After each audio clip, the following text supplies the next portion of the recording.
Brolių Normundo ir Naurio Macių kelionės paskui Lietuvos krepšinį prasidėjo daugiau nei prieš 20 metų. Būtent po olimpinių žaidynių Barcelonoje, kur Lietuva laimėjo bronzą.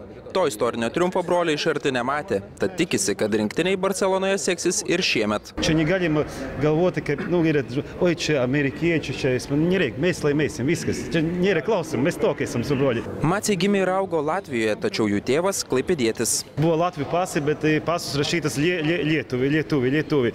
Norėjo kažką mainyti, mes esam Lietuvi, mes, nėra šansų jums, sako. Norėjo mūsų pavardę pamainyti, Macijus už Macijus, kaip to latviškoti.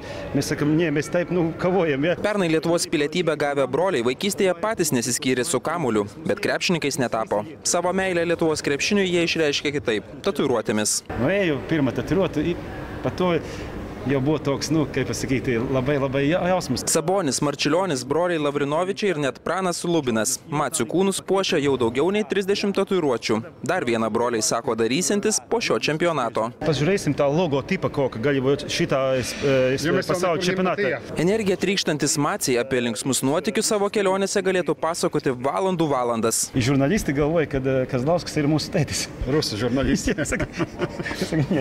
Tačiau pernai Maciai išgarsėjo ne iš gerosios pusės. Po rungtynių Kaune jie sudavė Madrido Realo žaidėjui Rudi Fernandesui. Eurolyga uždraudė Maciams iki gyvenimo galo patekti į rungtynes, tačiau pasaulio čempionate broliai problemų kol kas neturi. Ypač Barcelonoje, kur žmonės tiesiog nemėgsta Madrido. Čia Barcelona, kai mes einam, žmonės čia ant gatvės atpažįsta, ačiū, gracijas, muchas gracijas, kai jūs gerai, jūs esate, saka, Messi pirmas, jūs antras čia Barcelona. Tačiau į rinktinę nukeliaus iki lemiamų mačų Madride. Kuo Maciai nebejoja, jie žada prašyti Arvydo Sabonio pagalbos, kad šis jiems padėtų patekti į areną ir pamatyti rinktinės triumfą.